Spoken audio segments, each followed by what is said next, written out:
All right, we live in here. What's going on, people? It's your boy. It's your boy. Yo. So I got. Oh yeah. They covered at me. Mm-hmm. You know, I'm on live. We are live on YouTube, man. We about to talk about Mr. Umar Johnson and Kevin Samuel. You know what I'm saying? But yeah, I got girls hitting me up on my link for this video on Facebook talking about stop trying to eat off YouTube. And I'm like, yo, nigga can't do shit, huh? Like niggas got too much rules. Like, what we supposed to eat off then? We do, motherfucking tell us how we can and can't make money. This ain't I don't even make money off these videos. I don't make no money off YouTube. I just talk shit. Anyway, I got Brandy with me, Baboski. You know what I'm saying? And she's still talking. Get out of here, shorty. Get out of here. You know what I mean? Anyway, like I said, we here to talk about, the HMV. Tyler's video is the HMV versus the Prince of Pandering. That motherfucker's pandering right now. Don't get it twisted. I'm not a hater of Umar Johnson, right? Umar Johnson, for the most part, when he's on Power 105 and he's, kicking the bliggity black shit. When he's kicking the bliggity black shit, he's on point. You know what I mean? He's on point. When he's talking about the state of the black family and the this and that and the black community and yada yada yada, he's on point. When he's saying his actual factual shit, he's on point. You know what I mean? I'm a fan of Umar Johnson when Umar Johnson is on point. You know what I mean? But the thing that kills me with Umar Johnson is, he's no different than any of these other pandering hotep niggas out there that, they could be 98% correct about everything else, but when it comes to talking about the dynamics, the relationship dynamics between black women and black men, that's when they simp up. That's when motherfuckers, my man said, the Prince of Panda Express. Yo, oh man, y'all gonna be going in on Umar, man. Look, Umar, it's like, this remind me of, right? And again,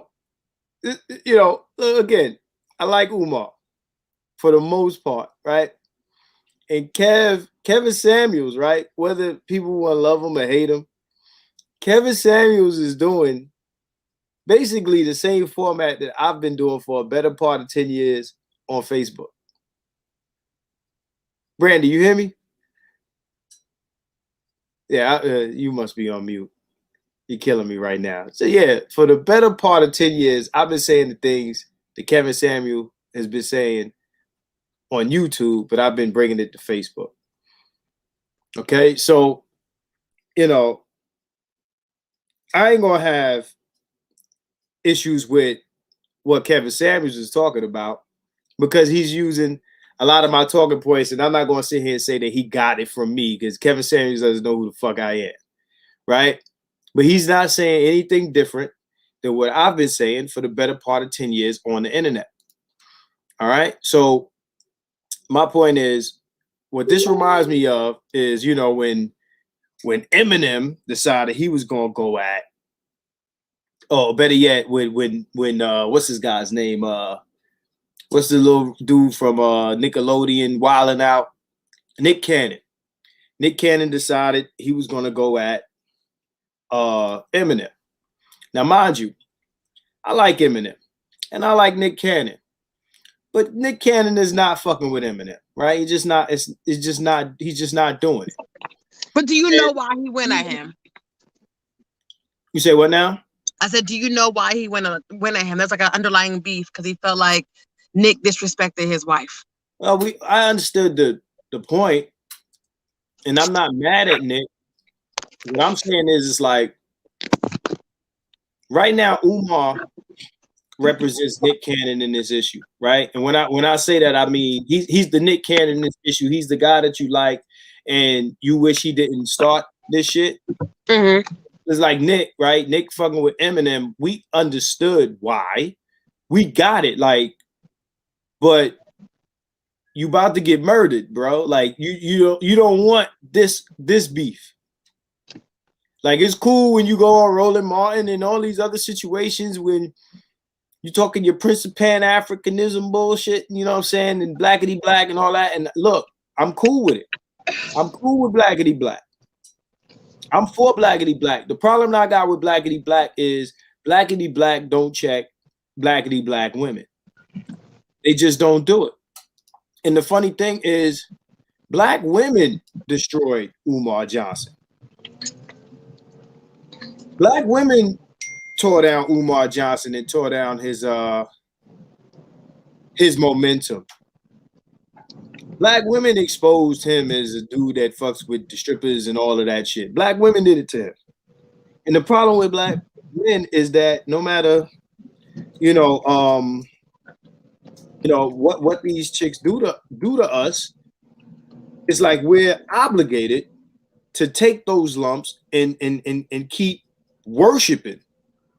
You know what I'm saying? And that's what Umar is pushing in this shit right now. It's like it's like battered woman syndrome type shit. Damn, hold on. Let me put this. Give me a second. Let me put this this band up, right? Because I want people to understand what this this is about here.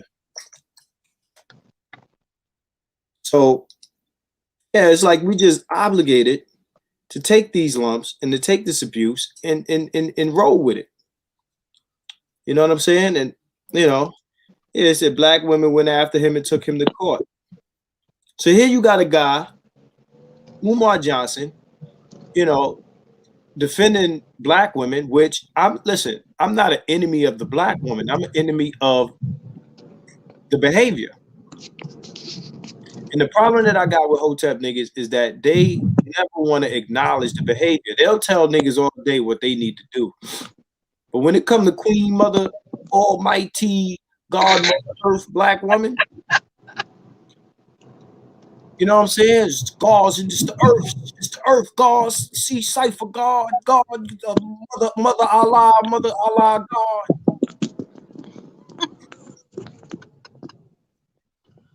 That's when these dudes they get tone deaf. All right, Kevin Samuels is not saying anything different than what I've been saying on Facebook for 10 years. It's I guess the issue that people have, like when I post the question on Facebook, the issue that people have is, well, I'll say that in the beginning was his delivery. It wasn't what he was saying, it was how he's saying it. Now the problem is how are you somebody who is a divorcee with all these other things you have going on, trying to get somebody relationship advice? But my thing is these people are seeking this advice from him. It's not like he's just volunteering this information. Secondly, yeah, he's a 2 or 3 time divorcee, but maybe he learned some shit from that, and then he can share not to make these same mistakes. Black women ain't got no problem with listening to divorcees. Okay. Black women been listening to Steve Harvey and every other married a million times black man tell them what they need to do in a relationship. Not only that, black women also listen to dudes that's cheating on their current wives. Okay, so they ain't got a problem doing that. So now Kevin Samuels is a question. He's in question as someone who can speak on things because of his past relationships. Because I'm confused. First, he ain't worth it to listen to because he's been married twice and divorced twice. Then you look at his old high school pictures. Is he gay and this and that? And it's like, yo, they pulling his file like the police will pull the files of unarmed black men shot in the street by police. Like all these investigations that they doing, how about investigating these dudes that's running up in you raw and shooting your club up? How about that? How about investigating your baby fathers before they become your baby fathers? When I do business with a person, I check Google and run their name through that shit to see if they mugshot come up. I'm not playing. And this is just business. You got chicks fucking niggas having their kids that don't even know a nigga blood type. Don't even know a nigga blood type. Don't know none of his, bio DNA information for the kids you about to have from this nigga. We just in love. We just gonna have some babies. Niggas might have sickle cell trait and all this other crazy shit. They might be allergic to plastic or rubber or some shit. Like, yo, it's crazy. So let's read what Umar said. I'm gonna read this meme that I posted earlier. So Umar says there is a growing beta male YouTubian community that is creating a sector dedicated to slandering and criticizing Black women who don't emulate Eurocentric standards of beauty and success. Unfortunately, many sisters have become prey for these coons due to an unconscious need for male validation. Black women, you do not need a man to validate your worth. Okay? So that's what Umar says. Right? You do not need a man to validate your worth, right? Cool. I'm with that. I'm with the shit. I'm with the shits. So you don't need a man to validate your worth. That's cool. Let's accept that. Let's take that. That's my noise in the background. Let's take that on his face. Okay, you don't need a man to validate your worth. I'll rock with that. Okay, just understand this, right? Understand this. This man is basically out here saying to Black men, look, better yourself. You know what I'm saying? Improve yourself. This is basically saying, this is what women are looking for. And he's telling women, this is what men are looking for. The men that you're looking for are looking for this. The problem that I have with this whole argument is like, okay, you calling a dude a coon, all right, for demanding his worth.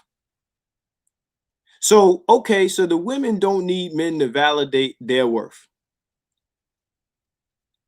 So we need women to validate ours? Because every real man definition that I can come across in the Black culture has everything to do with what a man does to benefit a woman. There is nothing about being a quote unquote real man in the context of Black culture that has shit to do with just, intrinsic value or, intrinsic like qualities. Nothing. Like standing on your own too, supporting yourself, good credit, doing, being an adult, doing the right thing, not out here tearing shit the fuck down. No, none of that is real men. Real men means that you're supporting some female in one way or another, or you're giving away your money, or you're tricking, or you're paying somebody's bills, or whatever. All of that shit is real men. Real man. Or you super thug OG, triple OG nigga. These are the real niggas. These are the real men. If you ain't one of those, you lame, you corny, this, that, and the other, you weak, you hurt, somebody hurt you, you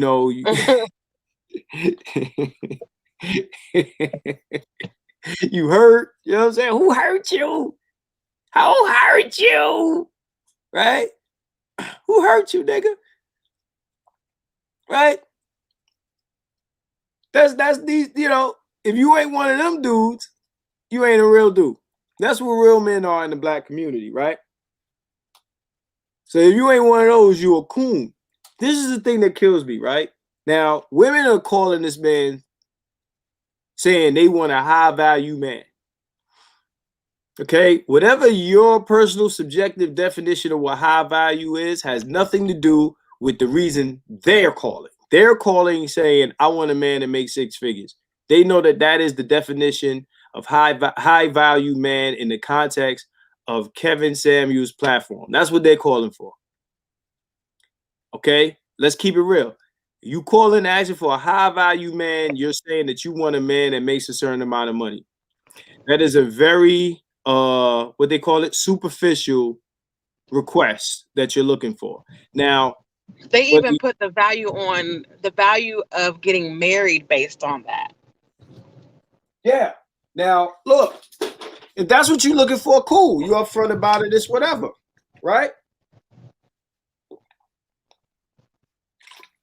The problem that I have with this bullshit, and I've seen this shit since I'm young, because I've been talking this shit since I'm young. I wrote an article for the school newspaper that got rejected, and it was about women. When I was in high school, I was talking all this shit before it was cool to say. Before the YouTube and the manosphere and all this shit, I've been on this shit all my life. You can ask my little brother. What I'm saying is, the thing that I don't like about this shit is, first of all, we tell women, know your worth. We don't tell men that, even though they bring in all the fucking worth. They bring in all the fucking worth. But what does that even mean? What does that even mean? It's an Alicia Keys song. That's all it is. A woman's worth. I never heard nobody talking about I know my worth before Alicia Keys came out with A Woman's Worth. All that shit that's an Alicia Keys record. That's all that is. Before Alicia Keys, there was no such thing as Know Your Worth.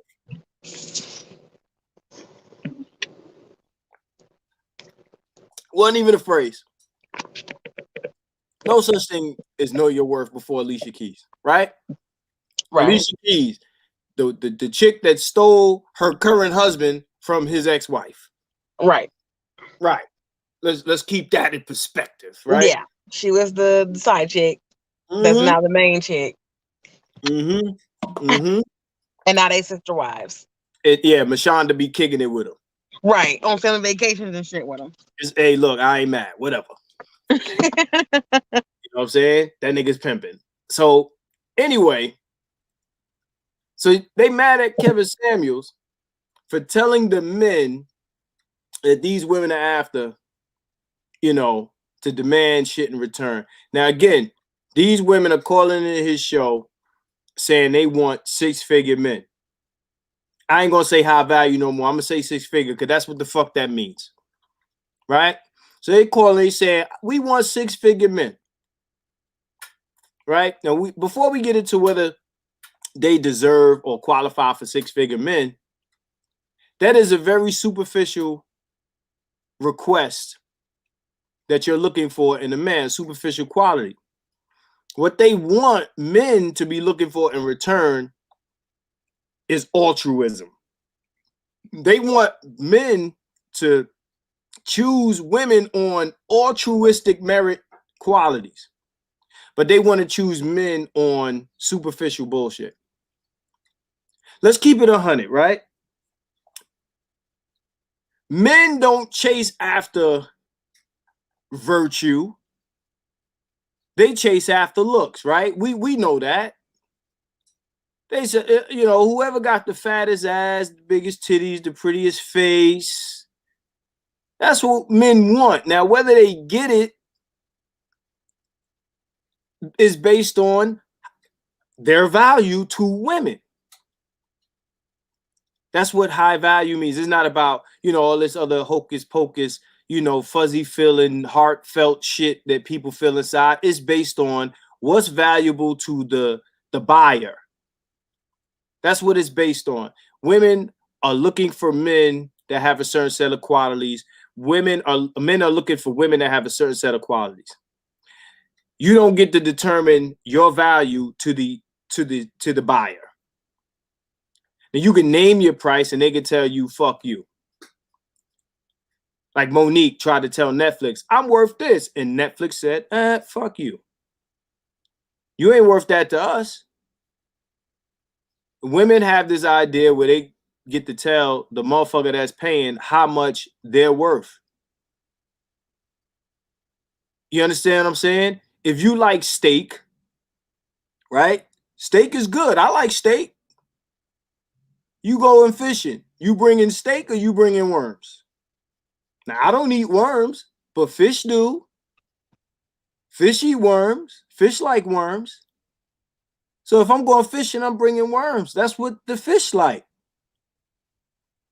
So if dudes is looking for bad chicks, that's what you gotta be if you want a dude at the top. So the top of the food chain for women is the bad dime pieces and all that, and the top of the food chain for men is the high value men, 7-figure men, right?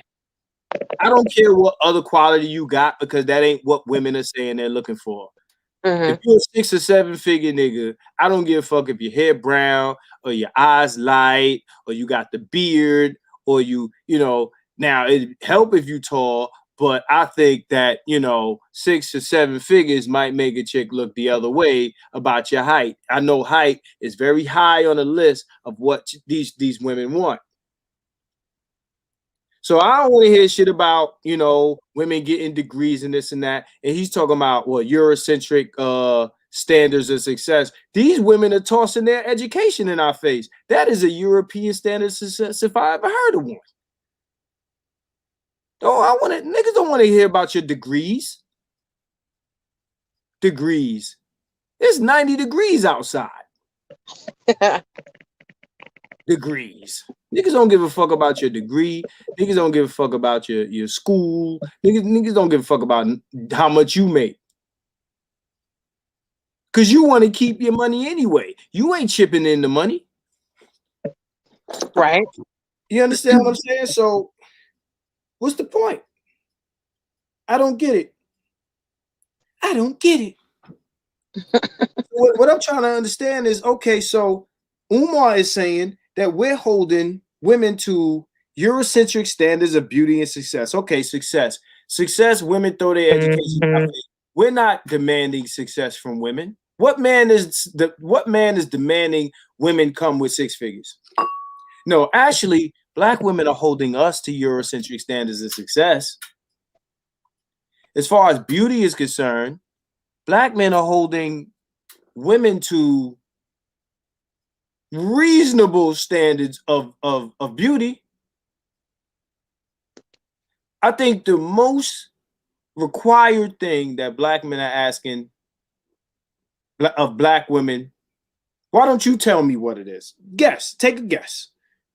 To be nice. That's what Kevin Samuels was saying. Just be nice. We talking about standard of beauty. Oh, be fit. Don't be sloppy. Yeah, that's not Eurocentric. That's not Eurocentric at all. Because facial beauty you can't help. That's just genetic. But don't be sloppy. I think that's a reasonable request if you're asking for a man that makes 6 figures. If you're asking for a man that makes 6 figures, and you look at men that make 6 figures, and you see the women with those men, 6 and 7-figure men, and you see the women that are with those men, you gotta look like them. That's like a dude that makes 2 figures trying to get with a dime piece. And we don't have an issue when women say, yo, I look like the Instagram model with 500,000 or a million followers. So I can't fuck with a nigga that don't got bread. I posted online the other day a chick that was saying basically that broke dudes don't deserve no pussy. That's what she said. Oh, she quoting a new Cardi B song. And girls was, girls think that's funny, right? Okay, cool. Ha ha ha ha. Cool. You know what I'm saying? But if we say something like, well, ugly chicks don't deserve no money.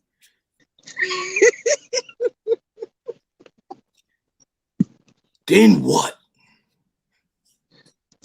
Who mad?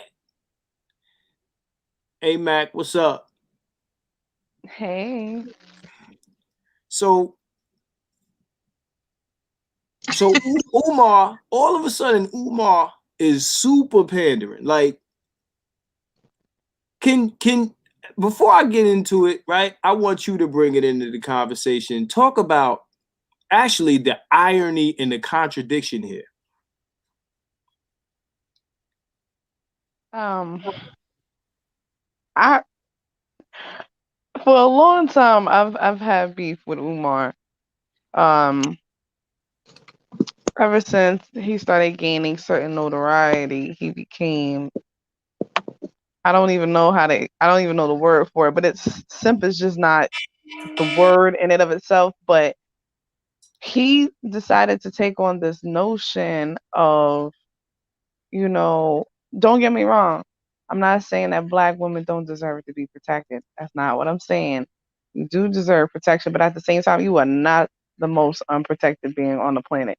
The most unprotected being on the planet tends to be black children and really black boys. So if we really gonna put it where it's due, let's give it where it's credit. Black women have more protection than black boys out here. Let's just call it what it is. So Black women got more protection than black men and boys. indeed. So with that being said, um, you know, he's supposedly supposed to be for the children, and then he starts doing all these other things. And so now I'm like, okay, listen here, kid. I can't get with this. And then, black women, you're supposed to be like this, dress like this, and then here you are in the strip. But I knew he was in the strip club. I already knew he was in a strip club because I knew enough strippers that was talking about, they one on one with Umar. He talks one way, but he loves strippers. Then he get caught out Mm-mm. there. Oh, I'm sorry. I shouldn't be saying this and that. Like, you got caught, nigga. Like, what you doing? You got caught. And so Brandy, you now, ready?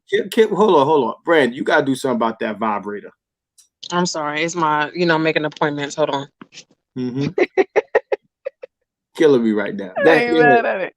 So he in the But strip club. Yeah. you So go ahead. then you there, and then now all of a sudden it's like you became so apologetic. It's over apologetic now that you out here just saying things out your mouth to just be saying it with no stance, and then you have someone like Kevin Samuels who comes along and then you're attacking Kevin Samuels, but he's telling you is to be a man, stand up and be a man, and can we be honest? Men do have a right to stand up for themselves nowadays. If women gonna stand up for themselves, men should have a right to stand up for themselves and say what they're not willing to accept. You're not willing to accept, well, he can't have a fat stomach and he got to make this amount of money. He got to be this, so he got to be that. Okay, well, then they should have standards too.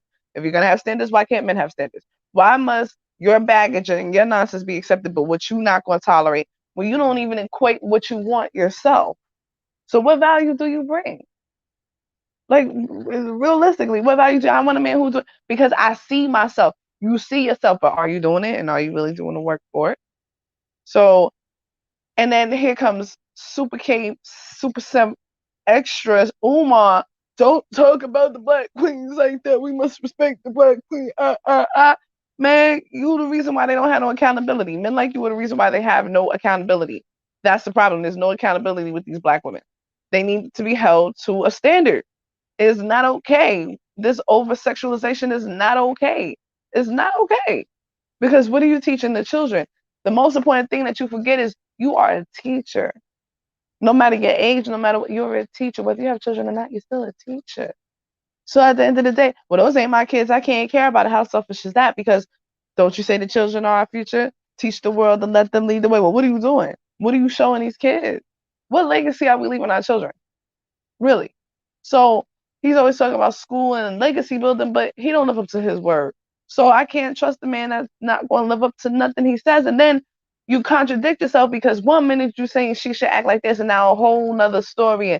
And then you do the most corniest thing I've ever seen. You put out applications for somebody to be your woman. You ain't even qualified to call yourself a man. And you putting out applications for women. Get out of here. You're like, I'm sorry, I just can't do Omar. So Omar, I hate Omar.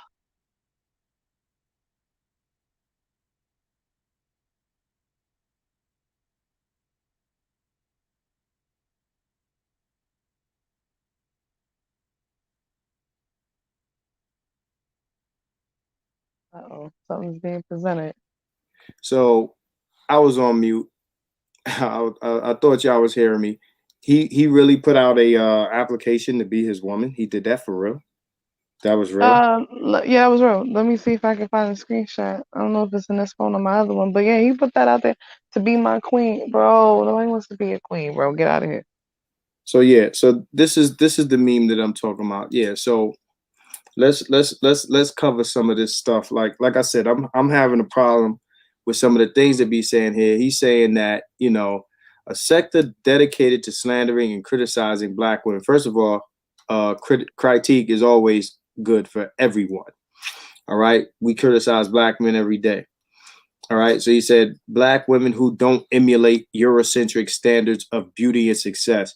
Um, these men are not demanding Eurocentric success from black women. Actually, black women are demanding that from us, and they are presenting their school degrees, their education, as proof that they are above the average black man and that they deserve better than the average black man.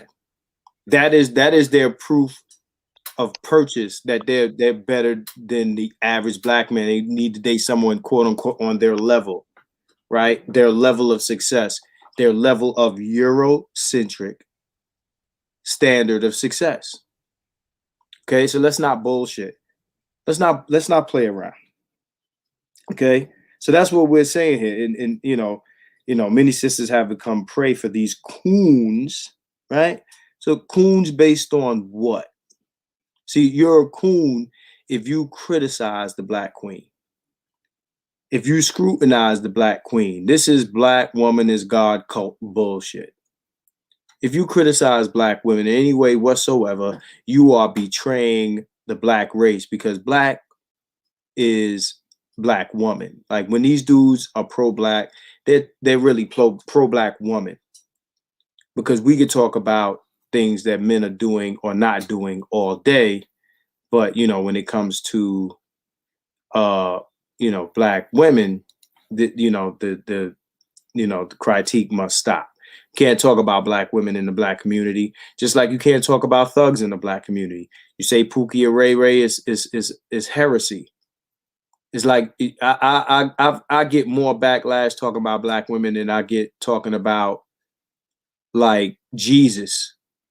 I think black women have attained like status where it's religious at this point. All right, so earlier I was having a discussion with a guy on this topic, and what he mentioned is something relating to Kevin Samuels saying that hey, what up, Ian? I see you. He's saying something related to Kevin Samuels speaking on high value men exercise their options. They don't cheat, they exercise their options. So basically he was saying that, Kevin Samuels is encouraging men to cheat by saying that. I'm going to speak on that, and then I want both of y'all to speak on it. Okay, first of all, Kevin Samuels, when he says that high value men don't cheat, they exercise their options. First of all, let's understand the multitude of black men are not high value men. Okay, and when I say that, I don't mean that they're bums, and when I say that, I mean that they're not six-figure men. Most black men are not six-figure men. So when he says high value, he's talking about the men in that bracket. Those men do exercise their options because they have them. Just like black women or women in general, when they're young, they exercise options. They out damn near every night getting free food, free dates, free fast food and doggy bags and shit like that they bring home, paid for by a bunch of motherfuckers that they ain't never planning a date or see again. We all see Queen and Slim, a story of a dude that was basically simping, running around the country with a chick that was never feeling him in the first place and didn't plan on going on a second date with him. And all of a sudden, they on the run on some Bonnie and Clyde shit. That motherfucker was the stupidest nigga I've ever seen in cinema. Anyway, at the end of the day, high value men do exercise options, right? Saying that is not saying that they should. He's merely stating a fact. So he's not saying, well, what high value men should do is this. He's saying this is what they do. High value men do not need to take advice from Kevin Samuels about what to or what not to do. He stated many times on many different videos that any man in that bracket knows what he wants. He knows what he's about, and he's going to do what he's been doing. He's going to move accordingly to what, you know, his purpose is, right? So these men do what the fuck they want because they have the option to. And he's basically telling women, look, if that's the man you want, this is what comes with it. That's why every 5 minutes we turn around and we see ball players, actors, and you know, everybody on that level getting caught with the side chick and things like that, because ain't no way a dude gonna be that rich and he's not gonna be getting offers every other day. Whether he should take them or not is anyone's opinion. But this is the amount of people that are in your face and offering, you know, temptation to you. And this is what comes with dating these type of guys. It's just like if you're a guy and you're dating a woman that is quote unquote high value, you got a dime piece, model status type of chick or whatever, either in the public eye or every dude wanna, there is a certain level of you know, competition that you're going to have to maintain while you're with this woman, because everybody is trying to take her away from you. And that's just how that works. There's going to be dudes in her face. There's going to be dudes you might have to punch in the face because you out somewhere with this woman and they trying to holler, you know, trying to disrespect you in the presence of your woman. That is the price you pay for wanting to deal with high value people. Okay. This woman will, the high value woman that you're with, will get offers from men who have more than you. And she will be tested to stay with you or to go with them. All right. You could be the dude in the hood that's making all the money, but if your girl go to the LL Cool J concert and LL is feeling her, she might be presented with an issue, which will become your issue. Let's not pretend that women don't chase the bigger deal and that men don't chase the badder chick. Because ironically, I mentioned LL, he had a song, you know, Lucy got a big old butt. I know he told you I'd be true. Lucy got a big old butt, so I'm leaving you. Right? So at the end of the day, listen, man. I would have rather Kevin Samuels went toe-to-toe with Derrick Jackson. That would have been a better matchup for me. You know what I'm saying? But Umar, he put his foot in the ring, kind of like Meek Mill put his foot in the ring with Tekashi 6ix9ine. You brought this upon yourself. So you want to get out here and you want to say, you know, Queen Mother Almighty, Beehive, and all of that shit. This man come at you, mind you, you out here trying to be Mr. Conscious. Kevin Samuels is not a conscious personality. He doesn't preach consciousness. He's out here speaking for guys and he's speaking that ill shit that I've been talking, like I said, for a better part of 10 years online. And he's being honest. He's telling motherfuckers the truth. And you know you can't tell people the truth because people, they're beholden to their imagination and imaginary bullshit. They want to believe that chicks ain't out here, you know, fucking with the bigger dude on the side, or they ain't got side niggas and shit like that. They want to believe that men are out here chasing women because, oh, your mind is so beautiful and you got degrees and you making this money and yada, yada, yada. We've all seen the memes where you either could pick, you know, career Clarice or Project Patricia. You know, which one you gonna pick? She sucks a good dick and she got kids, or you could pick her sex ain't as good, but she makes 6 figures. And who niggas pick every time they see the memes? They pick Project Patricia. That's just what it is. They pick Project Patricia because black men, or better yet, men in general, are not attracted to women for the same reasons that men are attracted, you know, women are attracted to men. It's not the same thing. They're not interchangeable. And black women have learned to follow the path of men to get men. So you work, you build your career till you're 35, and then you seek to get married and have a family. That is a man's path. A man builds his career till he's such and such age and then looks for a wife to start a family with. That's what men do.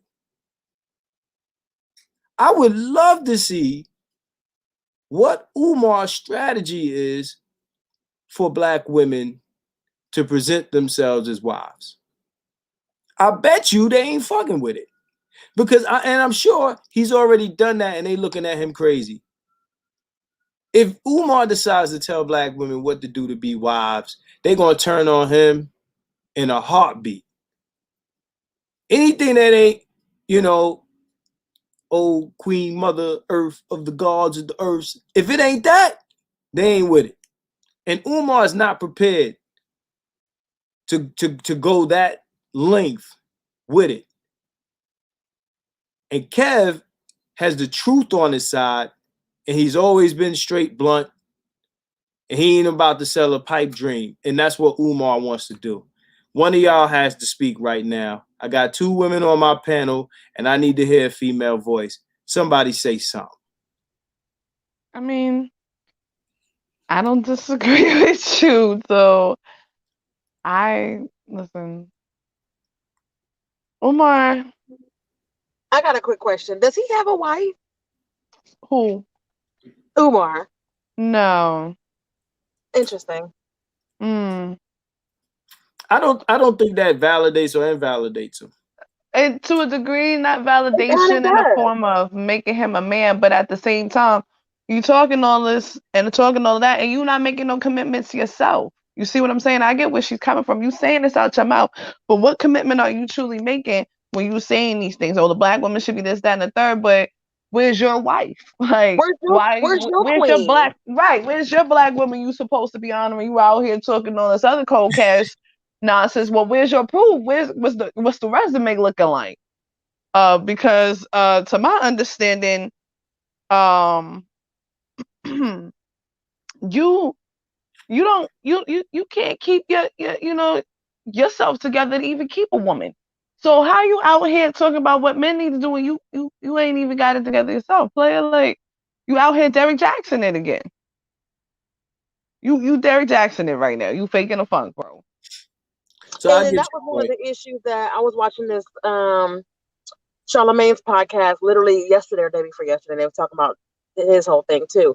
It's like the issue, one of the main issues that we're having with these people, or I agree with them, is it's one thing to have a platform and speak your opinion, but then you're monetizing off of the lies. Mm-hmm. The audience that you're pandering to is like a cult, and these are Mm-hmm. your sheep, and you're making money off of these people, and you're a fucking hypocrite. Right. Right. Because you out here selling this book, telling parents and telling black moms what they need. You out here paying, asking people crazy money for this book. But because you in education and you know what it takes, and you out here, supposedly supposed to have a school and a school coming and you got all this other stuff going. But proof of the pudding, like you're not really out here doing it. You falsifying all of this. You took the people money. Just be honest. You know what I mean? But you can't, right? Because you in too deep. You don't want to go to jail, if you be honest and say, I took y'all for y'all money for this school. I ain't really got nothing. You make all these promises like, nah, I'm with her. Like, you just a whole hypocrite.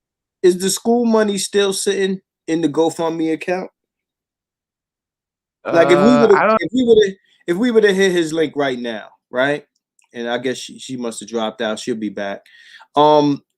That's the thing. Before I go acute, see that's when it comes to Umar right now, I'm really kind of speaking on his stance on these issues at hand and his issue with Kevin Samuels and his criticizing black women and things like that. I mean, a lot of people are interjecting the whole boys' school thing into the discussion, and the thing about it is, I haven't hit that GoFundMe link in a while, so I don't know whether or not that money. I don't want to accuse Umar of doing anything that I don't know for a fact that he's doing. Listen, if that money has been cashed out or whatever, and we don't have a school, then okay, then we can speak on that. But without me personally, you know, and I'm sure Keena, you're gonna tell me if that money is still sitting in that account that he created on GoFundMe or whatever platform it is. Haven't been able to find the GoFundMe. I see you, Ian. I'm gonna get you in here. Yeah. So what I'm saying is, yeah. So like before, like you know, it's been 10 years, right? 10 years of, you know, him and this whole school thing, but See, I don't know anything about the school. I'm just speaking as far as these people go on these interviews, they go on these media circuits, they're selling books, they're selling products, they're monetizing on their YouTube channels and things like that. And it's just like really, y'all? Like I don't have a problem with that. Listen, I don't have a problem with guys monetizing their opinions. You understand what I'm saying? I don't have a problem with none of that. I listen to a lot of guys on YouTube that, you know, I know, for whether it be on YouTube or on Facebook, that we speak all the time. I hit their inbox or I got their phone numbers and we talk on the phone or whatever the case may be. And these are guys that are in this space. The thing is, you know, nobody's complaining that, you know, the Fox Soul women, you know, the Vivica Foxes and the what you call Lisa Ray's and all of them are on TV, and girls are on The View and everywhere else talking about us, and they getting paid a salary to do that. There's no black male voices countering what women are saying on national platforms. We are on YouTube. Think about this. All the black men that got anything to say about black women are on social media. We are not on national media platforms talking about black women. It's not allowed. And a lot of this manosphere, this YouTube manosphere is like the second or third or fourth phase of the YouTube shit. I've been on YouTube listening to different phases of this shit for a long time, and a lot of dudes got flagged off of YouTube. So these dudes will come out and they'll say what they're saying, no different than what it is now, and they'll get flagged off. Okay, they'll get flagged off and their YouTube accounts will get shut down before there was even such thing as a monetizing. Okay, so they'll get flagged off. There is no flagging off of women on national platforms. There has been TV shows, talk shows, the Jenny Joneses and the Ricky Lakes and the Tyra Bankses and all of this stuff where girls used to sit on panels and talk about, hey, ain't no good black men and everybody's either in jail or gay or some shit like this. You know what I'm saying? And this is been like this. There has never, you show me, dig. I don't care, Sally Jesse Raphael or Donahue or any of these people where they let other maybe other with the exception of a Shahrazad Ali, let black men come on television and talk about their experiences with black women, and maybe other than that, with the exception of maybe Van Zandt. Van Zandt recently had some black dudes on her show speaking on their experiences with black men. Okay, so Keena just sent me a link. Dr. Umar Johnson blames regular black folk for his inability to start a black school. Now, I'm gonna say this relating to that. To a degree, I understand why he would say that, because when he said what he said, right, about black people donating to the school, let me tell you something. You can get black money for anything else. If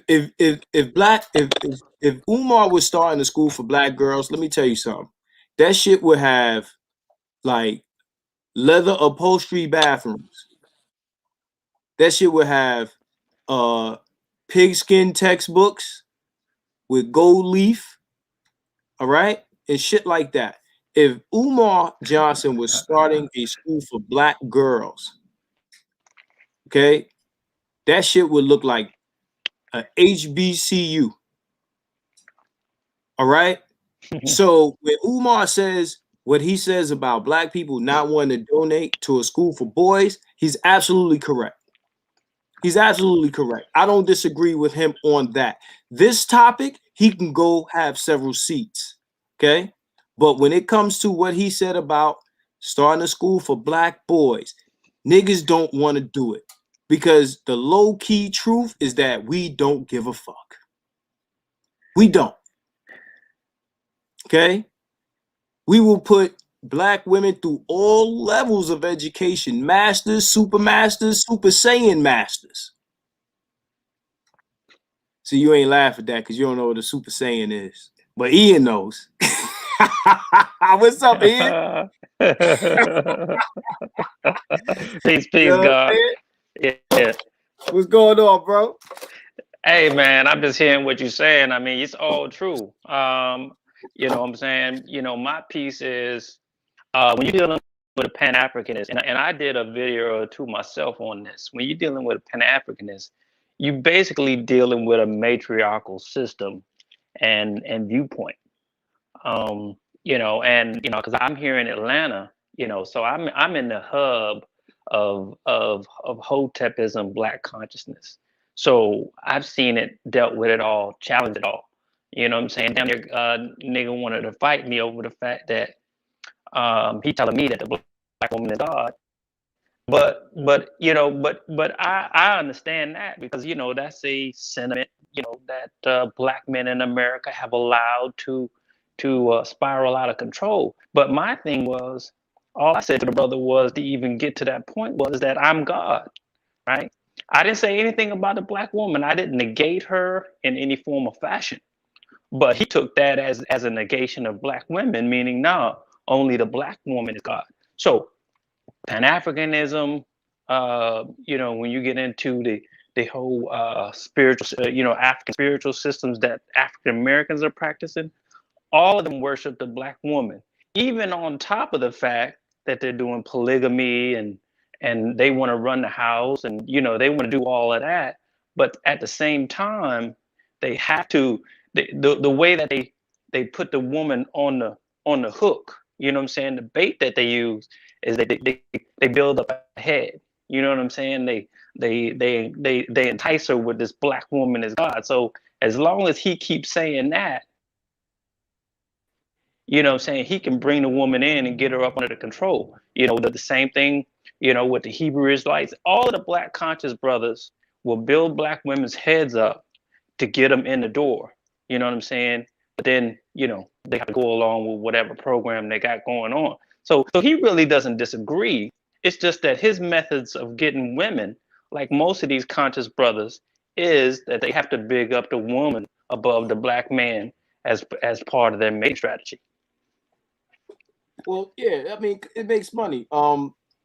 Before I go into responding to you, hey Brandy. Yeah, I'm here. Yeah. I gotta hop off. It's almost 5 o'clock here. I gotta run to the store before they close. They on COVID hours. Okay, so we're gonna say peace to you. Appreciate it. And But I'm still tuning in. I'm still listening, and I'll be in the comment section. all right, yeah. So holla at me. All right. All right, cool. So let me just cite a few examples of what I'm talking about.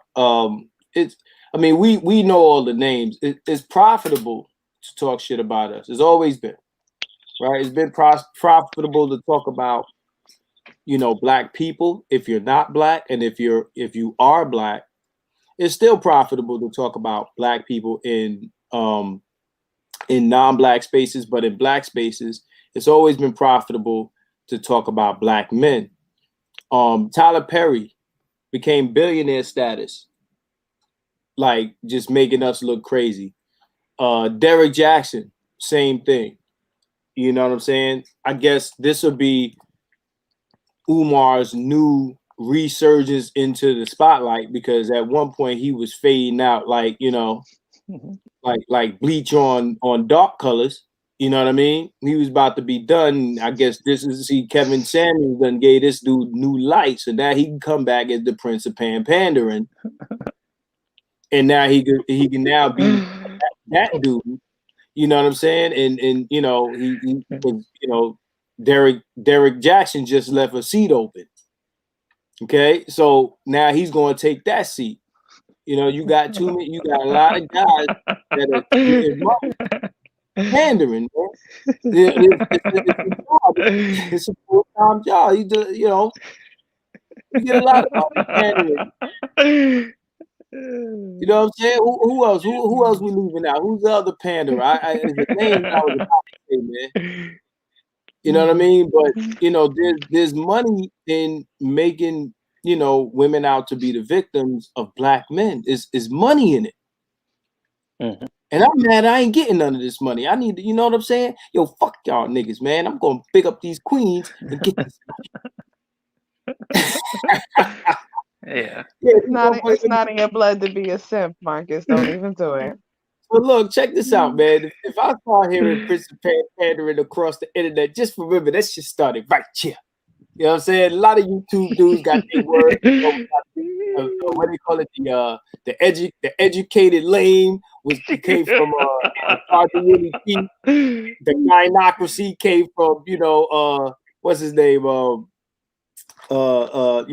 they call him the teacher. Johnson.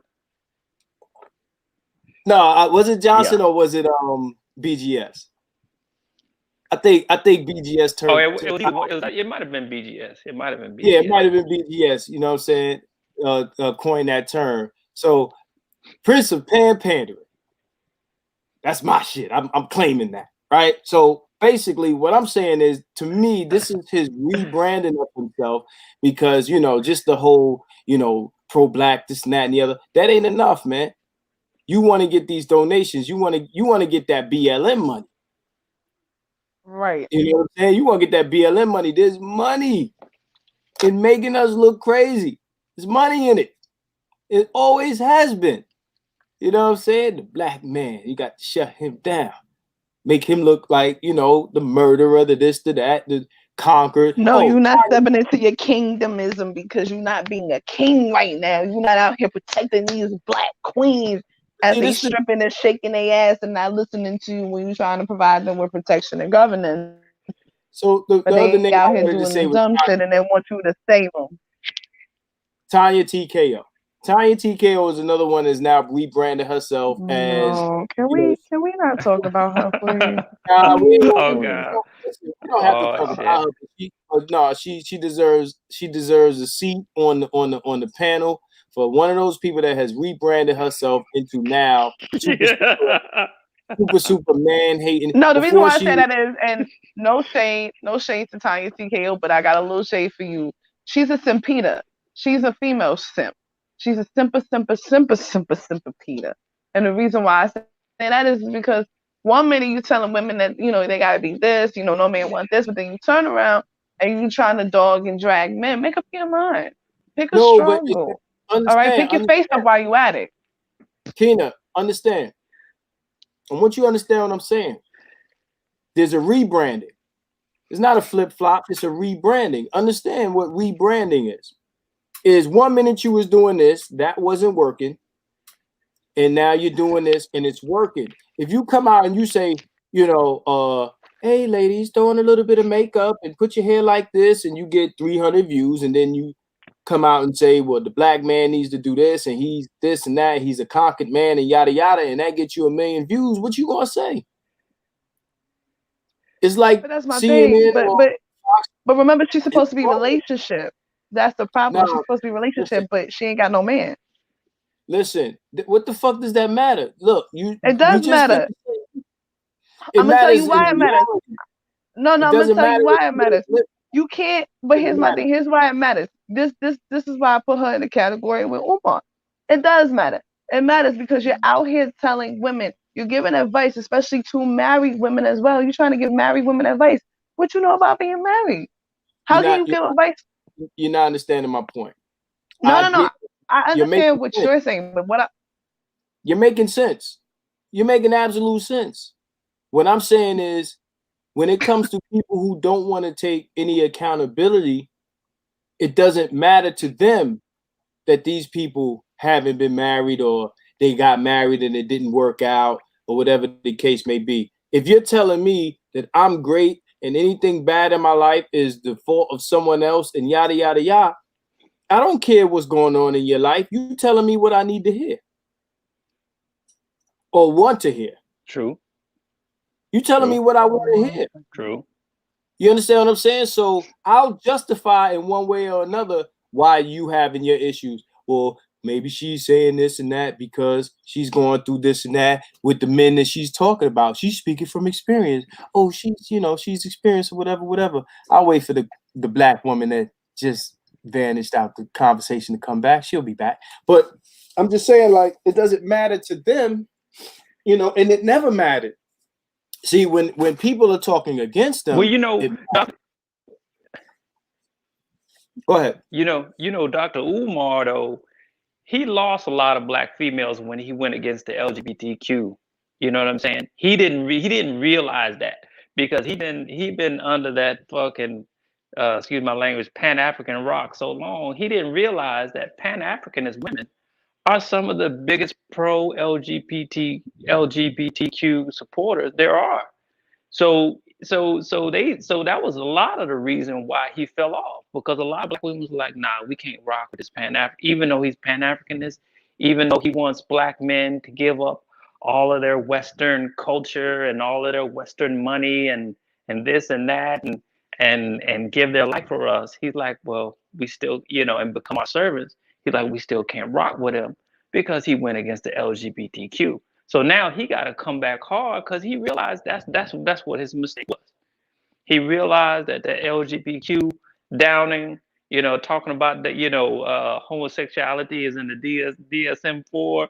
He realized that was a wrong move to get that school built. You know what I'm saying? Because I guess he wasn't up on the fact, like you said before, building a school, especially for black boys, you're not going to get no funding for that. You know what I'm saying? You got to do extra special black backflips for that.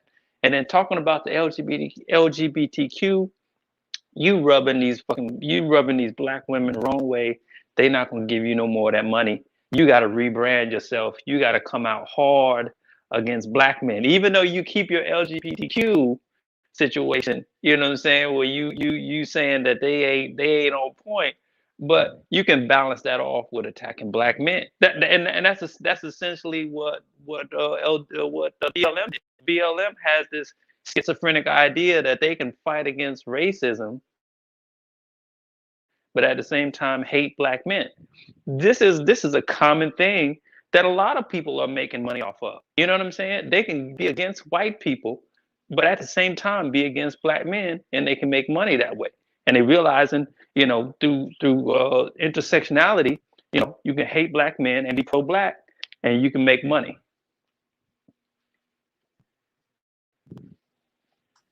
Yeah, that's crazy. I mean, yeah, there's an irony there. Like, you're making money off the victims that you're also against. It's like it's like hating cats. Cat lives matter. Like, yo, you can't. Is an irony there. You know what I'm saying? Yeah. I'm about to say something that people generally say on YouTube, right? Let's get those likes up, right? You know what I'm saying? I click the like button. I mean, hey, look, man. Hit the like button. I throw a YouTube video up here and there, but you know what? Listen, man, if y'all want me to jump on here, man, because I'm usually on Facebook, but I want more videos on YouTube, man. I need y'all to hit the thumbs up. Right now is one thumb up. There's 7 people in here. I need thumbs up, man. People are jumping in, jumping out. It costs you nothing. Just hit the thumbs up, please. All to the gravy, all to the good. The thing that kills me about this whole thing, and they put me off. Was that you good? So no, I said they put me off Facebook for 30 days. Oh, okay. All right. So I mean, well, you on Facebook. Well, this will be on Facebook. So, you know, a lot of people jumping in here on Facebook. My thing is, what kills me about this whole thing is the contradiction of, we are saying black men need to get it together, but the black men who got it together are being called all types of names and shamed because they want the women that they want. Mm-hmm. You're holding black men to a standard of success that is Eurocentric in America. You're basing success of black men on Eurocentric ideas, education, money, and things like that. And it's funny, Dr. Hassan Johnson and you know BGS was on last night talking about Last this night. exact thing. Yeah, It's like, I saw that. yeah, and you Yeah. go to other places where, you know, people are starving and everybody's poor. And I've been to DR.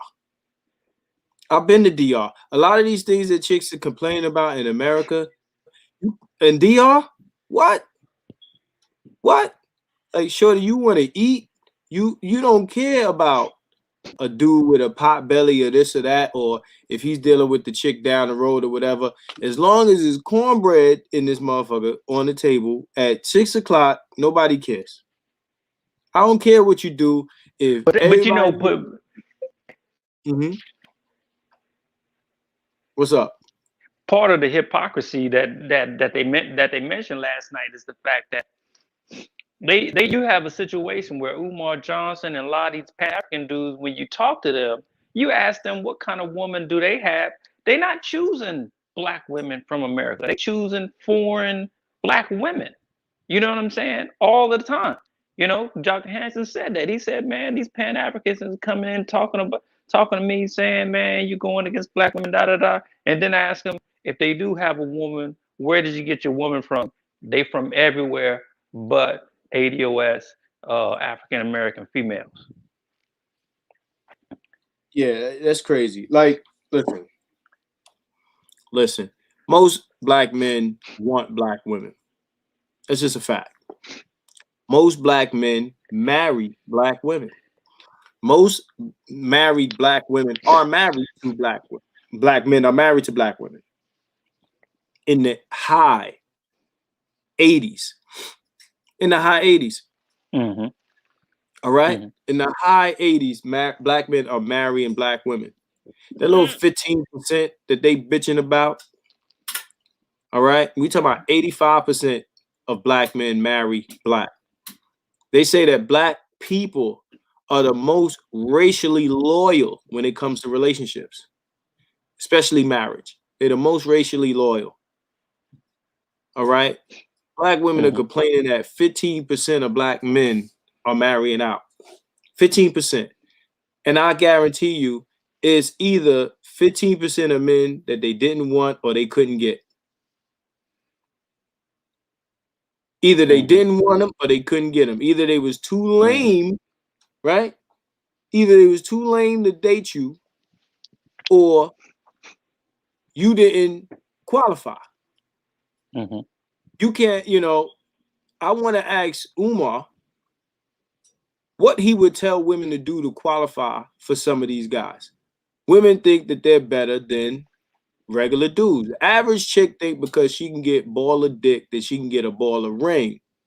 And that's not how the shit work. Dude, these niggas will fuck you. They'll smash, but they ain't gonna marry you. And you getting it twisted that because you can get the dick, that means you can also get the ring. Yeah. You know what I'm saying? So, you know, they get it twisted. But again, this is a rebranding of Umar Johnson to save his, you know, I guess, public image of his standing in the public, because he ain't never go this hard. Well, that's what I'm saying. Let me answer to answer your question. What would he tell black females?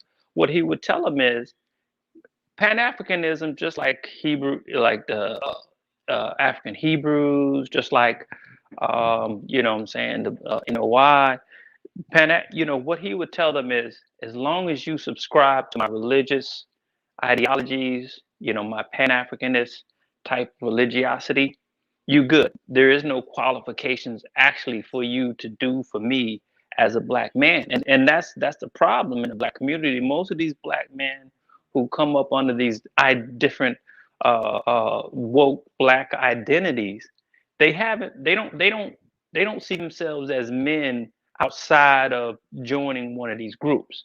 So they don't require anything except for them to come in up under the umbrella of one of these groups. You see what I'm saying? And so black feminists and LGBT, they're like cute. They're like cool. No requirements. I just gotta wear a dashiki and come on up in there. That's what they do. Yeah, but Hotep is patriarchy.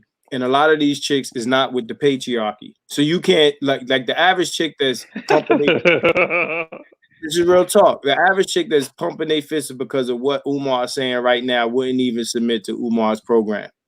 Right. Well. See. Well, listen. Listen, Marcus.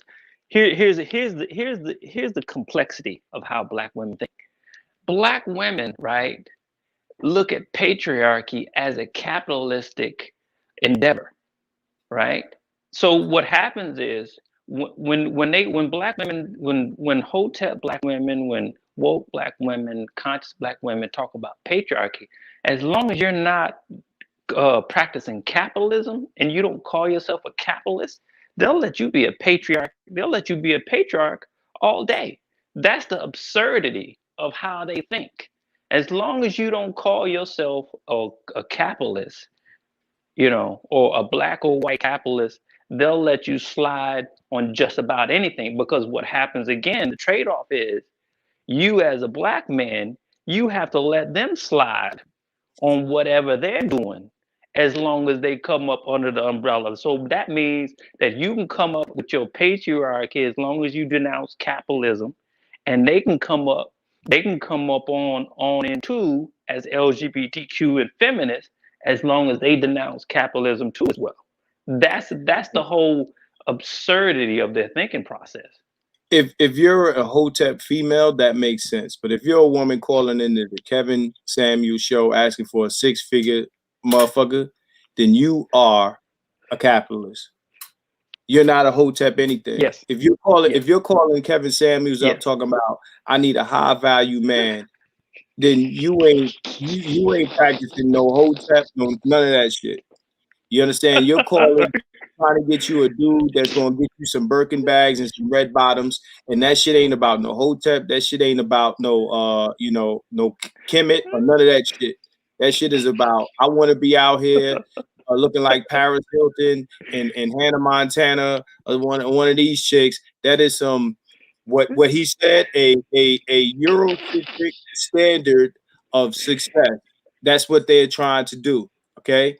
Because Hotep women are throwing a dashiki with a head wrap and live in a 1-bedroom shack with her, Hotepian man and be good with it.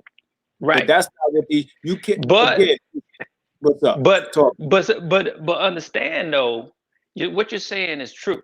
But that in actual on the ground, that's not what happening. Because you look at BLM, they're talking about their number one thing is that they're trained Marxists, right? And they're very closely related to Pan-Africanist women, right? Yeah, so they think, right. So they're saying that. So they say. So they're saying, okay, you know what? I'm against capitalism. I'm this and I'm that. I don't subscribe to European standards, but yet you buying multi-million-dollar houses and such. You understand what I'm saying? So I'm telling you, this duplicitous, schizophrenic thinking is pervasive among black women, whether they're calling themselves conscious or not. They think that they can do two different things and think that they can rob Peter, in a sense, from an ideological perspective, to pay Paul. See, the problem that I have with this is you're a coon if you say it out loud, right? You're a coon if you speak out against this out loud. You know what I'm saying? Now, mind you, it's cool for her to run BLM off, dead bodies of black men and then turn around and go buy a bunch of real estate for her and her wife, girlfriend, whoever she's married to or with, Right. Even Right. with them.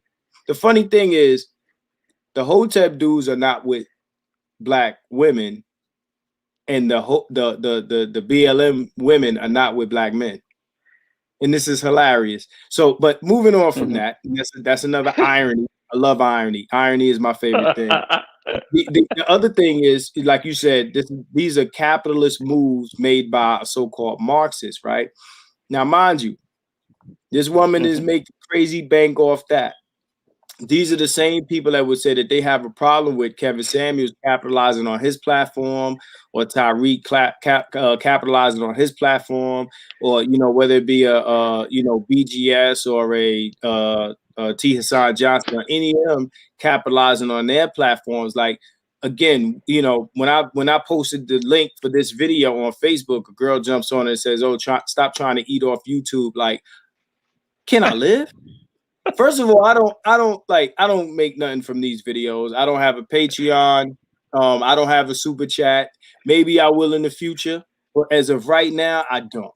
So eating off YouTube, I am not. Right? What I'm saying is, at the end of the day, what kills me is that you demand better from us, and then when we do better, we become the bad guy for demanding better from you. See, better only needs to come from us. Is one way, right? Better should come from us, and we should serve and protect and do all of this nice altruistic shit and demand nothing. We are martyrs. We are what they call themselves, mules, when I don't know what they're muling. I don't know who's riding on the backs of black women.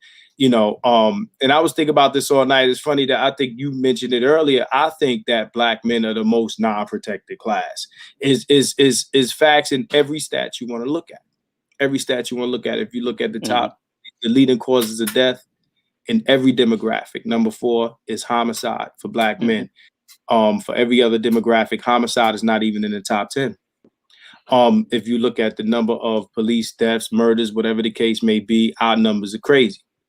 Especially if you want to look at, proportionately or whatever the case may be, because the raw numbers are, because there's less of us than white people, then of course you can't compare it that way, raw numbers, even though they want to use, proportionate in relation to crime, but they don't want to use proportion in relation to how many of us are getting killed by the police when we are not armed at all. But moving on, again, you can't demand better from a group of men, and then when they present better, you get mad at them for wanting quality for the quality that they're producing.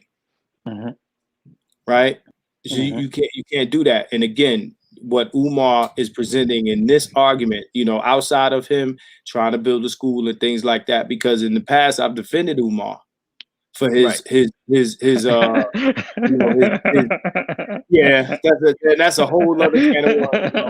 You know what I'm saying? But I've defended Umar with the whole school thing, right? Because I applauded the efforts. What it turned into is what it turned into. But I think that initially he had, I think he had a good intention. And, again, I'm not mad that he said that, you people don't want to donate, because they didn't. They don't care. We don't care. It's just a low level understanding that, nobody cares. Nobody cares. Boko Haram, bring back our girls and all this other stuff, and don't real men don't buy girls, and Oprah with her school for girls in Africa and all this. Everything's for girls. The girls will get money. Girl posted GoFundMe, help me pay back the PPP loan. Girl, Gorilla Glue girl, girls, hotel converted to low income housing for girls. Everything's for girls. Girl Scouts with Boy Scouts, and Girl Scouts take over the Boy Scouts, and everything's for girls. But why can't men get it together? Why can't men? But see, that's the problem. That's the problem. I was online. I was arguing with a chick. I said, man, this is not about hating individual black women. It's about the fact that black women are so cognitively dissonant. They're so dismissive of the fact that black men are not given the same resources and not even the same resources. We don't have access to leadership, you know, to direct resources at all. So, you know, I gave an example, just like with Obama's what was his program he was going to start for boys? What is the name of that? Obama's program. But anyway, it's going to come back to me. But I don't remember that. yeah, That's how much. Yeah, but you know what? That program for boys got pushed back from celebrity black women and black women in positions of power. They said, well, what about the girls? And then the woman who was overseeing it, who was a government official, a black woman, she was like, we already got this same program for girls already. And now you want to tell Obama it's not fair to give this same program you already got for boys. So it never happened. It's called my brother's keeper. That's what it was. It was a program that he was initiating for black boys. It wasn't necessarily going to get all the funding and whatever, but it was a program initiative and policy at least to direct private businesses or whatever to invest in young black males. And the pushback came from black women. There was another case in Detroit where maybe one of 3 schools that were going to exist for black boys in the nation, and a black woman sued for that school not to happen because she said that's discriminating against my daughter, who I want also to be able to go to that school. So Dr. Johnson, his situation with the school, listen, fool, the reason that you need to do a school for black boys is because black women are pushing against it. But yet and still, you caping for black females. You understand what I'm saying? Stop the nonsense. Because it's a religion. It's a religion. Exactly. I mean, it's almost Stockholm syndrome, but it's a religion. At this point, it's a religion, man. It's heresy. You know, I get backlash not just from women, but from men also. When you say these things, men cut their nose to spite their face. They think, and I'm trying to understand when it comes to black men. You know, what is it about us that like is privileged to the point like where we feel guilty that we must save, you know, like I asked some girls, I said, let me ask you something, right? Would you do something for someone that you know that they would not do for you? Like if you had a friend that needed $5 and you knew that if they had $5, they would not lend it to you. And she said, no, I wouldn't lend somebody $5 if I knew that if the tables would turn, they wouldn't do it for me. I said, okay, cool. I said, black women, make it clear that if they rise above you, they won't pull you up. They will not give you $5. They won't give you $5. If they surpass you, if black women have more education than you or they have more money than you, they will throw it in your face. If they have less money than you, they reach up and say, pull me up.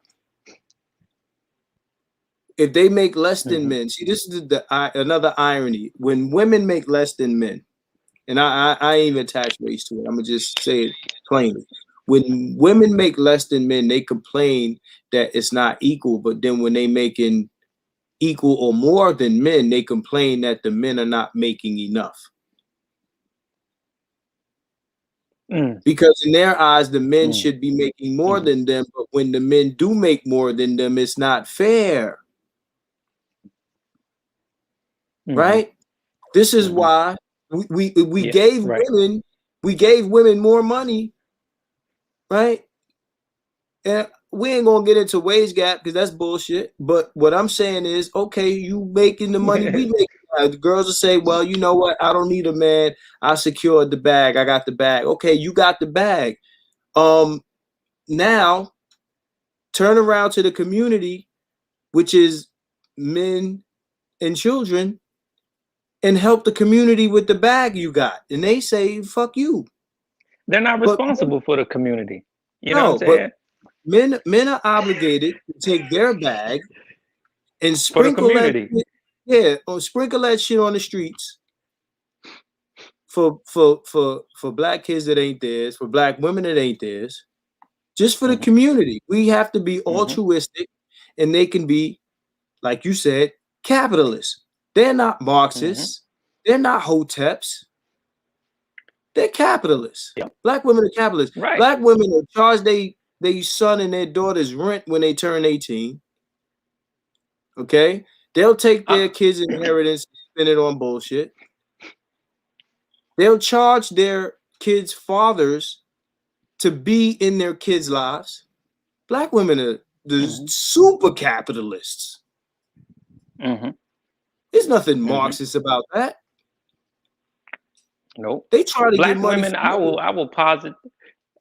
Hey, I'll posit this: Black women are not even Christians at this point. No. You know what I'm saying? Like you guys have no standards set for yourselves. You know what I'm saying? You go to church and you think that you're the best Christian in the room based on the outfit that you wear. You know what I'm saying? That's how Black women are moving in most of the spaces that they're in.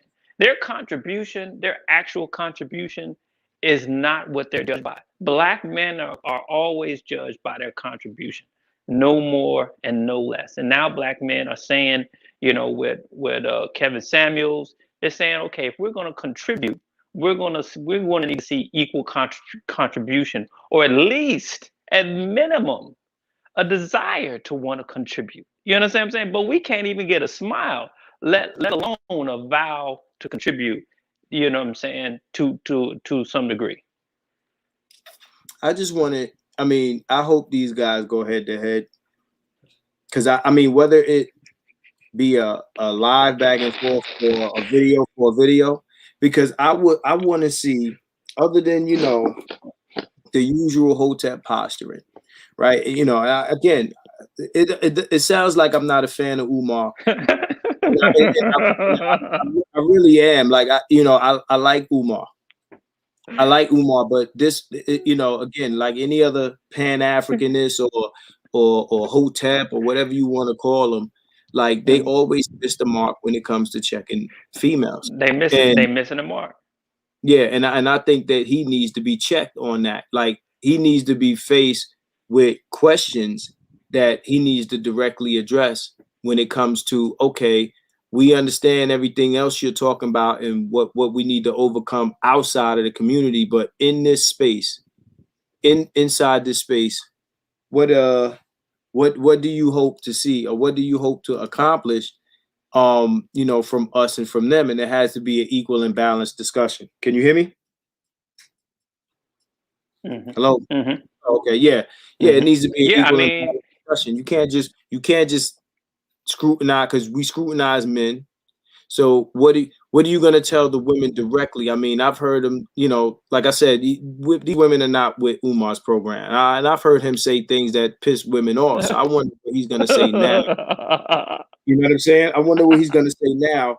Or is he going to now change his message because he doesn't want to lose that audience? Because it's lucrative.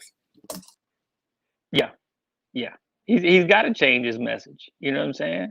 He's got to. I mean, I'm a fan of. I took a picture. You know what I'm saying, down here in Atlanta. He was at the Shrine of the Black Madonna. I took a picture with the dude. You know what I'm saying? But when he came to speak over there, you know what I'm saying? So I'm not against him like that.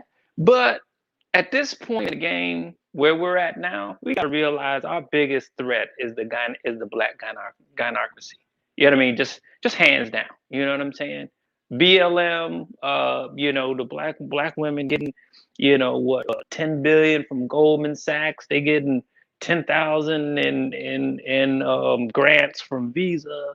Google is giving them 100,000 tech jobs. I mean, I'm just saying, at this point, like I said, they are the gatekeepers. You know what I'm saying? They're the first line overseers that we have to deal with. And if you're coming from any place, okay, stick to your little message or whatever, but you gotta deal with reality. Black women are controlling the community, but they're not contributing to it. You know what I'm saying? Yeah, absolutely. they're controlling and they're taking away from it. Yes. Again, Yes. you know, that is opportunist. Opportunist is when, again, you're taking and you're not giving back. You're not reciprocating. So we say, you know, black women are the backbone of the community, right? That's what we say. That's been a phrase that been thrown around since I can remember. And what I'm seeing is, you know, actually social services is the backbone of the community. Right. Okay, social services is feeding everybody. When I hear, you know, Dear Mama from Tupac, he said, you know, Mama will work miracles every Thanksgiving. Yeah, she would go down to the social services office, get that check, and buy that turkey. That's not miracles. We live in America. Go to a third world country and do that. Right. See what kind of miracles you can work in a third world country where you ain't getting no social services. Well, social services, most of the workers, in social services are actually black women. So that's part of the illusion there, where they're saying black women are backbone. It's because they are the administrators of this welfare. That's why they're really saying it. The money and the magic ain't coming from them. They're just the administrators of it. You know what I'm saying? They're not producing the money in any kind of way. You know what I'm saying? They're not going out on the street. They're not going to the job making money. They are doling out government money. And because of that, people are looking at them and seeing that they're, you know what I'm saying, they're damn near godlike. It's just like the one chick who was on Kevin Samuels. She was talking about, she was a social worker talking about Jesus is my homie or whatever. Talking that old weird nonsense, and talking about she was a social worker and so on and so forth, talking about she want a partner. They think that they are God in these positions. You know what I'm saying? Because these black women coming in there broke and dusty and begging for money, and then these black women, you know, as the administrators, give them a little money, and so now, you know, they're idolizing each other. You know, so that's how this whole nonsense about them being the backbone gets started. Is because white supremacy has given you this administrative position to dole out government funds, and it's going to your head thinking that actually somehow you have some real power, but you don't have power unless, of course, the white man has given you this position. Yeah, of course. I mean, it's just like in any corporate situation where you got the person that's the so-called boss and they got a title, but they ain't really doing anything. I mean, they have like a a proxy power situation where their power is given to them by another entity. You know what I'm saying? There's no intrinsic anything. It's just, you know, a power that comes from something else. And, you know, but we, you know, that's been talked about a million times, you know, that, you know, women run the black community by, you know, proxy of, you know, white supremacy or the state or whatever the case may be. So, you know, these are things that we know.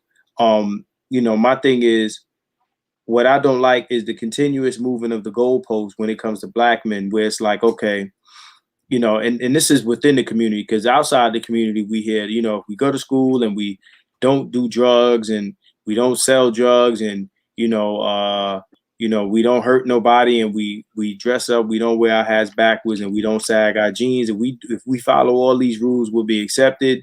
We're not likely to be killed and this and that. If we comply with the police, we won't be shot. We're told all these things. And then every time something happens, the rules change. If something happens to us while we're jogging or while we're here or, you know, while we're eating chicken or whatever the case, in Starbucks, whatever the case, then it'll be that one thing that we didn't do that put us in the situation. So, you know, everything is always our fault. Our deaths or you know, dismemberment is always our fault in one way or another. And even inside the community, you tell us, well, you know, black men, you got to get your shit together and we want this type of man, and black men ain't making enough and black men ain't educated enough. When, first of all, the stats already say on average, we make more money than black women do. We just do. Right. In every category. With all your motherfucking education and all that dumb shit and all that nice piece of paper and degrees and all that shit, black men on average make more money than black women. All right, so what you see, yeah, I'm the CEO of this boutique, or I'm a dog, I'm a dog petter, and I'm the CEO of Dog Petters Incorporated, or Dog Walkers Incorporated, or whatever little businesses that you're running out of your house, and you got all your priority mail envelopes and shit like that, and you the CEO of that shit in the crib and shit like that, and that sounds real nice and all that shit, and you're online like you this big business person, and there ain't no brick and mortar stores or this and that and the other, and you doing it in the crib. Listen, I'm not mad at none of that, whether it be that or even if it's OnlyFans or whatever the case may be. At the end of the day, on average, black men make more than black women. Mm-hmm. Mm-hmm. Period. Yep. Yep. Because we run so go ahead. So there's no reason, if that's the case, why we should have less say in leadership. You know what I'm saying? If you know what I'm saying, not if that is the case. So why is it that we are at a loss in terms of control of our households and control and deciding on how relationships should be, when there's nothing that says that you are above us in any way except for your mouth? Because it's not based on reality, and it's not based on common sense. It's based on this ideology, like we already said, that black woman is God or the backbone or whatever. In our communities, we've been doing too much head patting and back patting of chicks for their feelings, and they've started to really believe the bullshit that black men, and I some to some degree I blame us. You know what I mean? Because there's a lot of something going on. And I've been telling dudes for years, I said, yo, everybody that's complaining about Pookie this, Pookie that. Now I got my issues with Pookie, not necessarily directly, but the idolization of Pookie. But like outside of that, the problem is simping. Mm-hmm. And the reason why we have so much simping is because we've had male influence removed from the environment, so that the only prevailing ideas is the ones that benefit and support women. And we've been taught this by women. We've been raised by women, and indeed we live and breathe their ideas in our community. So of course there's going to be simping. You know what I mean? Part of that though, part of the onus or the responsibility goes just not on the average black man, but on an institutional level. But when I'm talking about Islam, I'm talking about Christianity, I'm talking about the Hebrews, I'm talking about what I'm saying, all these different groups, right? They have institutionalized feminism or the catering of black women to a large degree, and the reason is because they realize that black women, as BGS says, they really don't want us. So in order for these organizations to continue, they have to say these outlandish things about their value and their worth. They have to overvalue them to even keep the organization going. And so what happens is black women are not listening to us on the street. They're like, okay, if all of our black institutions are telling me, right, that I'm all this and I'm all that, then that's what they're going to go with, and then the men within those institutions are backing that up. What is the average black man on the street who doesn't wear a suit and tie, or doesn't wear the dashiki, or who isn't the Islamic individual or the Christian individual? You know what I'm saying? She's not going to listen to them. She's going to be like, man, I've been to all these institutions. I've been to church. I've been to all these places where they saying that the black woman is the superior individual. So why should I listen to you, even if I get into a relationship with you? Why should I listen to you, even if you're a high value man? At the end of the day, that high value man, they got to go to some black institution to some degree. If they're at all affiliated with blackness, they're going to find themselves in a black institution, and she's going to be like, okay, do I go with the institution or do I go with my man? Yeah, but like BGS and them said yesterday, there's a very real thing. They were talking about black boys being made to abandon their education so that they could work and bring money into the household to actually contribute to the higher learning of the women of the household, whether it be their own sisters or whoever. That's a real thing. I've seen that with my own eyes. That's a real thing. The other thing is, like I said, the idea that you want more for your women. You're raising women and you're giving everything to the women, but you still want the men to be able to compete in a world against other men on the behalf of those same women that you're giving everything. So when I say, like, people ask me, do I believe in female empowerment? I only believe in female empowerment if females are going to pay back into the system. Mm-hmm. If they're not going to do that, then no, I don't believe in it. Mm-hmm. If women are going to take everything that the system is giving them and keep it in their pocket, then no, I don't believe in it. Mm-hmm. Because men's wealth trickles down into the community. Mm-hmm. Okay, so we want to talk trickle down theory. It's not even a theory. Men's wealth trickles down into the community because men have a sense of purpose and a sense of obligation to the community for the most part. Mm-hmm. Okay, Always. we ain't talking about the Nino Browns. We talking about, for the most part, the Mr. Joes and the this ones and that ones. They got a sense of not just the community, but their family. Mm-hmm. Women don't operate like that. Women operate like, yo, this is mine. I made this money, etc., etc. All right. All men are asking for when they make the money is, hey, look, I'll take care of you and our children. Just respect me. Don't argue with me. Don't fight me. Don't violate me. Mm-hmm. Right. Mm-hmm. This is an agreement. Black women are saying to us, if I make the money, I owe you nothing. You owe me. What's mine that I made belongs to me. And if you want me there, you have to pay everything. At least that's what they're saying on the internet. That's what they said. Yeah, I don't know how, like, all this pay my bill shit. Like, I don't know how real this stuff is. I think that there's a lot of capping going on the internet too, where you might got girls on the internet, women on the internet that are dead serious about these things. But I would imagine a great number of them say these things online and then they realize, because a lot of girls that I come across, especially in these Facebook groups and everywhere else that talk all this shit, when they talk all day about black men, this black men, this black men, that black men ain't shit, and then they're in these groups and they'll go 800 comments with you in the reply section, with all and then hit you up for some money. Or they'll say that they're happily married to a 6-figure dude and they're happily married and he don't cheat on them and this and that. And I'm like, it's a lot of y'all on the internet complaining about black men that got happy marriages to successful men, and y'all are here arguing with us. Yeah, I don't believe it. I don't believe it either. You know why? Because women are subjective. Men tend to be more objective than women. And this is what that means. What I'm saying is, when you hear women bitching, complaining, and moaning, usually they're doing that from their subjective experience. Mm-hmm. Now, me, I'm in these spaces. I'm in these manosphere spaces. Let me tell you something. Just in case people ain't know, I don't have kids. I got excellent credit. I make bread.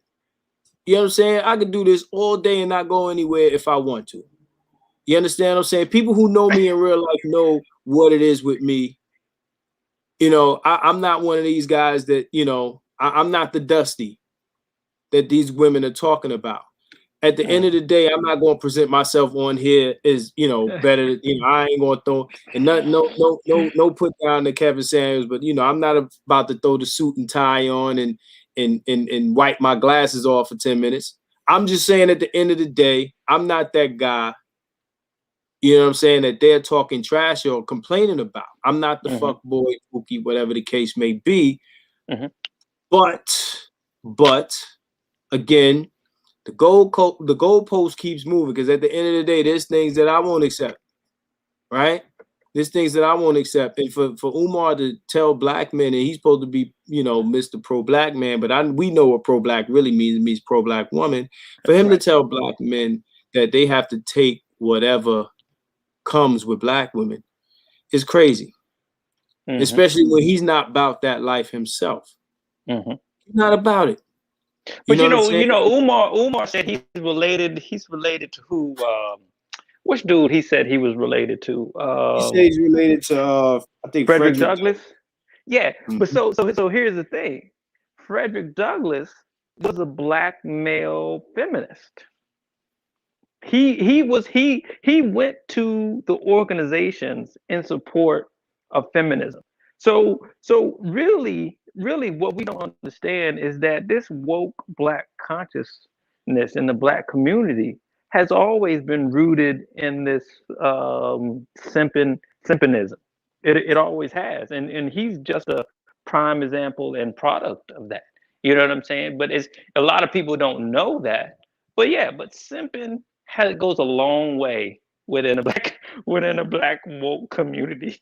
You know. Yeah, I mean, at the end of the day, man, I think what's happening is a lot of these men are seeing their mothers in the women that they're dating or marrying or that they're seeing on the street. And I think that's what's happening. They've been told, that women are supposed to get this sort of treatment from, they've been taught that from their mothers. And when they dealing with women in their everyday situations, they're seeing their mother in these women. And these women ain't your mothers, bro. They're not your mothers. They're not from that era. They don't have her beliefs or, they ain't even rocking her style, depending on what era you come from. Because I would say that a lot of these dudes born in the last 20 years need to, probably look at mama like, hey, what you into? You know what I'm saying? All I'm saying is at the end of the day, that's what's happening. A lot of these guys are looking into these women and comparing them to their mothers. You got your single mom and you feel like she's struggling and this and that, whatever sob story she gave you and blah blah blah blah, and you're looking at men like they're fucked up because you're watching your mother, and everybody looks at their mother different than the rest of the female population. Mm-hmm. You know what I'm saying? Your mother could have been this, that, and the third. Your mother could have been one of these chicken heads, but you don't look at her that way. You look at her as, super, queen, whatever. So, everybody has their ideology of who their mother is versus the rest of the female population. Every other female could be a hit, a bitch, a hoe, or this, that, and the other, slut, whatever. But, your mother could be guilty of all those things that these same girls are doing, but you look at her differently. So when you look at your mother and you see what she's going through, not being with a dude because your daddy ain't there for whatever reason, whether he was the nigga she fucked around with in the club or whatever the case may be, what's happening is you're comparing that woman to the women that you're seeing out here, and you're reacting to the things that men are saying about those women, and you're in this bringing back thoughts of your mom, and these women aren't your mom. Mm-hmm. Mm-hmm. You know what I'm saying? But yeah, I like I said, getting back to the whole Kevin and Umar thing, Kev's style is my style. Mm-hmm. I've been on Facebook for 10 years saying this stuff, making videos. When Facebook made making videos possible, that's when I started making videos, especially live videos, And I've been saying these things, and I've had girls come to my profile, and I've duped it out with girls in my comment section for 10 years on Facebook, right? And you can't argue too long with the truth. That's just what it is. You can't argue too long with the truth. It doesn't work. So with Umar being on his last legs, trying to reinvent himself, is the Prince of Pandering. I want to see how this, because this to me, this is Drake versus Meek Mill. I want to see how this goes. I want to see what arguments that Umar is going to come with outside of this fantastical black mother queen of the earth nonsense that these Hotep niggas usually come with, right? Right. I'm gonna let you close this out, man. Give us some words to go out on, because we approaching 2 hours. So I want you to bring it home for the brothers, man. All right, brothers and sisters out here, just understand, man, when you're looking at these guys, our so-called teachers, you got to understand when they're talking about the black community, you have to be practical in the sense that you ask yourself, do we even have a black community, to begin with? And then ask yourself, if we're talking about a black community, who are the biggest supporter and the biggest detractors of the black community? And I'll say that black men are the backbone of the black community. So there is no situation where we're talking about, okay, if you don't pander to black women, somehow the black community ain't gonna function. It's gonna function regardless.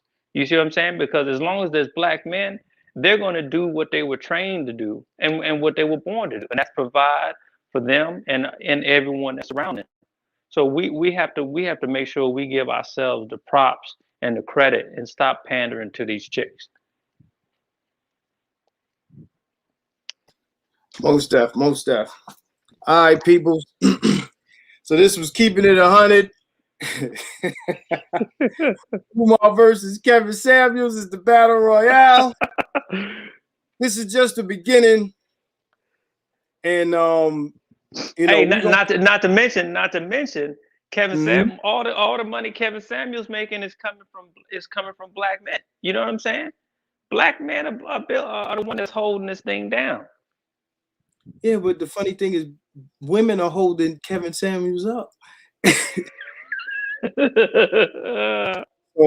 So as the Prince of Pandering, I denounce all this talk of kings and gods. Only the Black Mother Earth Queen Goddess can lead us to the promised land, and that's coming from Don Vice Fire. So I'm gonna shout out everybody in the comment section. Shout out to my man Adam. Shout out to you, of course, Ian, Jimmy Crack Corn, Low Key V, Torrance V, Alonzo Hall, my man Alonzo Hall, and the Afro Analyst. I appreciate all of y'all for jumping in here. Hold on. Oh man, T. Hassan Johnson. Oh man, yeah. Hey, Doc, I gotta have you on my joint one time, man. I'm gonna do it. He said, I enjoy this, Marcus. Get your Cash App up so we can support you. Ian, I'm gonna need you to start your own channel. I need to hear that laugh more often. Yo, Doc, yo, I feel good to have you in the audience, man. You know what I'm saying? I gotta bring you up on the stage. You know, I'm gonna let this comment stay up on the screen for a minute. You know what I'm saying? I'm gonna let this stay up on the screen for a minute. You know what I'm saying? So, you know, but yeah, man, I appreciate that, Doc, and I appreciate everybody who you know, tuned in, man. You know, like I said, like saying YouTube, please hit that like and subscribe. You know what I'm saying? The like and subscribe so that I can bring more to YouTube as opposed to Facebook. And I appreciate it. That was a treat. That was a treat. Appreciate you, Marcus. Appreciate you, Dr. Hassan, as well. All right. So, yo, thanks, Ian, for joining me. Thanks for Keena and Brandy. And 100, y'all. 100.